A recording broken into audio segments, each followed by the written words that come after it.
ఓం శ్రీమాత్రే నమః. ఓం శ్రీ గురుభ్యో నమః.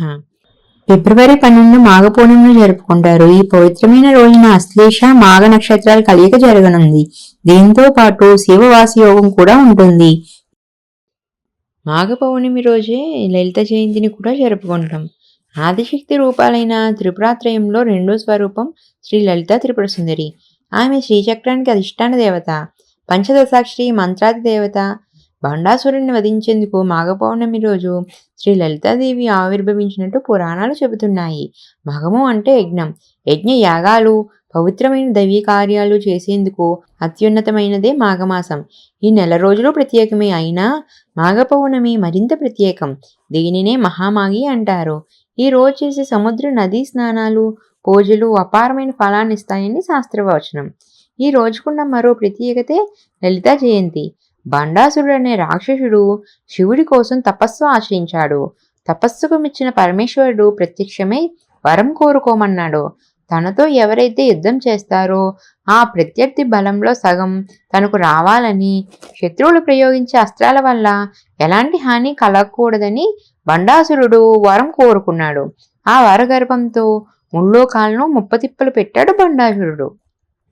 బండాసురుడి బాధలు భరించలేక నారద మహర్షి సూచనల మేరకు ఇంద్రాది దేవతలు శ్రీమాతను ఆరాధించారు. మహాయాగం చేయగా హోమగుండం నుంచి ఉద్భవించింది శ్రీలలితాదేవి. అప్పుడు శ్రీచక్రాన్ని అధిష్ఠించి బండాసురుణ్ణి సంహరించింది. అప్పుడు అమ్మవారు రౌద్ర రూపాన్ని శాంతింపచేసేందుకు దేవతలు మునులు ప్రార్థిస్తూ చెప్పిన నామాలే శ్రీ లలితా సహస్రనామము.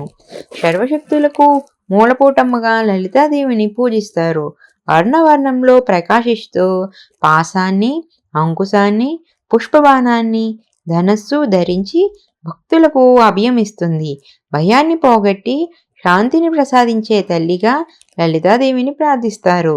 దేవతల ప్రార్థనతో తన రౌద్ర రూపాన్ని ఉపసంహరించుకున్న లలితాదేవిని సహస్రనామంతో పారాయణం చేస్తే ఆమె కరుణ భక్తులపై ప్రసరిస్తుందని భక్తుల విశ్వాసం. కళల్లో ప్రావీణ్యాన్ని, ఐశ్వర్యాన్ని, ఆరోగ్యాన్ని ప్రసాదిస్తుంది లలిత అమ్మవారు.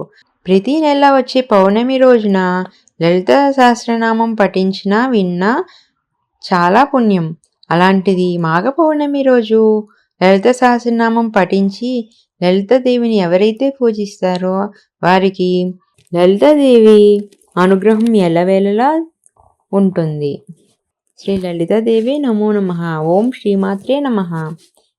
ఇంకా మరెన్నో పురాణాలు, ఇతిహాసాలు, ఇంకా మరెన్నో రోజుల యొక్క ప్రాముఖ్యతలు తెలుసుకోవడం కోసం మా ఛానల్ని సబ్స్క్రైబ్ చేసుకోండి.